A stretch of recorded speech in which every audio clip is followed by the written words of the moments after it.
చూడప్పా సిద్ధప్ప ఇది తమిళ అడ్డ నాందా హీరో పెట్టింది తిను ఇచ్చింది తీసుకో ఇది నా మాట మా మాటే శాసనం అంటూ ద్రవిడ గడ్డని ఆ రెండు పార్టీలే దశాబ్దాలుగా ఏలుతున్నాయి. జాతీయ పార్టీలు వచ్చిన సపోర్టింగ్ రోల్ కే పరిమితం. అధికారమైన అపోజిషన్ అయినా ఆ రెండు పార్టీలని దాటుకొని వచ్చిన చరిత్ర లేదు.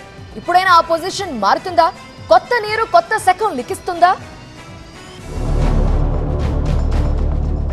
తమిళనాడు రాజకీయాల్లో డీఎంకే ఏఐఏడీఎంకేని కాదని బట్టకట్టిన పార్టీ ఒక్కటంటే ఒక్కటే లేదు.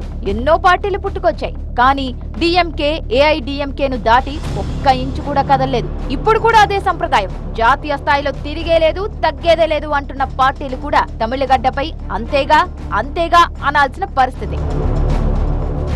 గత రెండు ఎన్నికల్లో డీఎంకే ఏఐడీఎంకేలకు వచ్చిన ఓటు శాతం 65 నుంచి 70%. అంటే జాతీయ పార్టీలు ఎంత ప్రయత్నించినా డీఎంకే ఏఐడీఎంకే దాటి వెళ్లవని చరిత్ర చెబుతున్న సత్యం. డీఎంకే కూటమి వైపు చూస్తే జాతీయ పార్టీ కాంగ్రెస్ నటుడు కమల్ హాసన్ పార్టీతో పొత్తు ఉన్న డీఎంకేదే పూర్తి డామినేషన్. మొత్తం 234 అసెంబ్లీ సీట్లలో డీఎంకే దాదాపు 170కి పైగా సీట్లలో పోటీ చేస్తోంది. కాంగ్రెస్ తో పాటు ఇతర పార్టీలు 25 నుంచి 30 సీట్లకే పరిమితం. ఇక డీఎంకే పార్టీలో కమల్ హాసన్ పార్టీ ఉందంటే ఉంది, అంతే. ఈ ఎన్నికల్లో ఆ పార్టీకి ఇచ్చిన సీట్లు గుండు సున్నా. గత ఎన్నికల్లో డీఎంకే కూటమి 159 సీట్లు గెలిచింది. అందులో డీఎంకే 130కి పైగా సీట్లు సాధించింది. కాంగ్రెస్ కేవలం 18 సీట్లకే పరిమితమైంది. ఈసారి కూడా అదే ట్రెండ్ రిపీట్ అవుతుందనే అంచనాలతో సీట్ల పంపకం జరిగింది.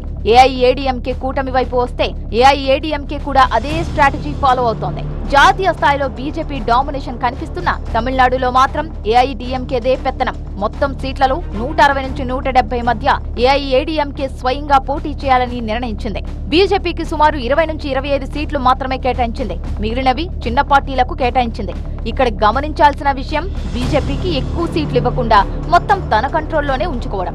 ఎందుకంటే గత ఎన్నికల్లో బీజేపీ ఓటు శాతం 3 నుంచి 4% మాత్రమే. ఆ ఓట్లు పూర్తిగా ట్రాన్స్ఫర్ అవుతాయనే నమ్మకం ఏఐఏడీఎంకేకి లేదు. అందుకే బీజేపీకి లిమిటెడ్ స్పేస్ మాత్రమే ఇచ్చింది. ఇక లెటర్ ప్యాడ్ పార్టీలకు వస్తే పీఎంకే, వీసీకే లాంటి పార్టీలకు 3 నుంచి 5 సీట్లు మాత్రమే. కొన్ని పార్టీలకు ఒక్క సీటే, కానీ వారు పోటీ చేసే సింబల్ మాత్రం పెద్ద పార్టీదే. ఇది ఓటు చీలికను తగ్గించే వ్యూహం. అక్కడ చిన్న పార్టీల ఓటు శాతం 1 నుంచి 2% మాత్రమే. ఈ మొత్తం సీన్ లో కొత్త twist, hero Vijay party entry ఇవ్వడం. విజయ్ టీవీకే పార్టీకి జనం నుంచి స్పందన వస్తున్నా అది ఓటుగా మారుతుందా లేదా అన్న దానిపై స్పష్టత లేదు.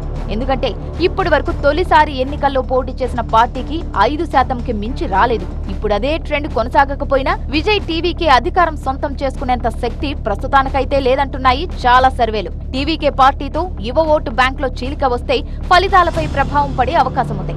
అందుకే డీఎంకే, ఏఐడీఎంకే ఈ విషయంలో ఫుల్ సీరియస్ గా వర్క్ చేస్తున్నాయి. యువ ఓటర్లను ఆకట్టుకునేందుకు ఆకర్షణీయమైన పథకాలను సిద్ధం చేశాయి.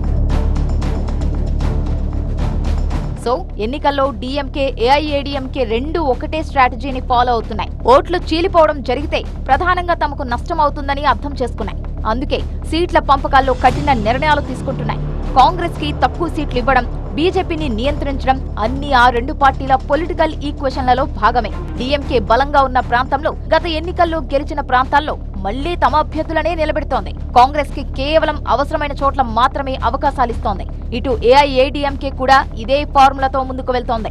అన్నామలై లాంటి నాయకులు కూడా బీజేపీని జాకీలు పెట్టి లేపాలని చూసినా వారి వల్ల కాలేదు. ఇంకోవైపు కమల్ హాసన్ లాంటి వ్యక్తుల పరిస్థితి కూడా అంతే. వ్యక్తిగత ఇమేజ్ ఉన్నా ఓటు బ్యాంక్ స్ట్రాంగ్ గా లేకపోతే సైడ్ లో పెట్టేస్తున్నారు. గత ఎన్నికల్లో కమల్ పార్టీకి వచ్చిన ఓటు శాతం 2 నుంచి 3%. అందుకే డీఎంకే కమల్ హాసన్ ను రాజ్యసభకే పరిమితం చేసింది. ఇక లెటర్ ప్యాడ్ పార్టీలకు వస్తే వారికి ఇది ధృతరాష్ట్ర కౌగిలి లాంటిది. పొత్తుల్లో ఉన్నంత వరకే గుర్తింపు. స్వతంత్రంగా ఎదగాలని చూస్తే పుట్టగతులుండవు. ఎప్పటికీ పెద్ద పార్టీల నీడలోనే బతుకు నెట్టుకు రావాలి. సో తమిళనాడు రాజకీయాలు ఇప్పటికీ ప్రాంతీయ శక్తుల ఆధీనంలోనే ఉన్నాయి. జాతీయ పార్టీలు ఉన్నా వారి పాత్ర సపోర్టింగ్ రోల్ మాత్రమే. పొత్తులు మారినా, కాలం మారినా అసలు పోటీ మాత్రం ఆ రెండు పార్టీల మధ్య.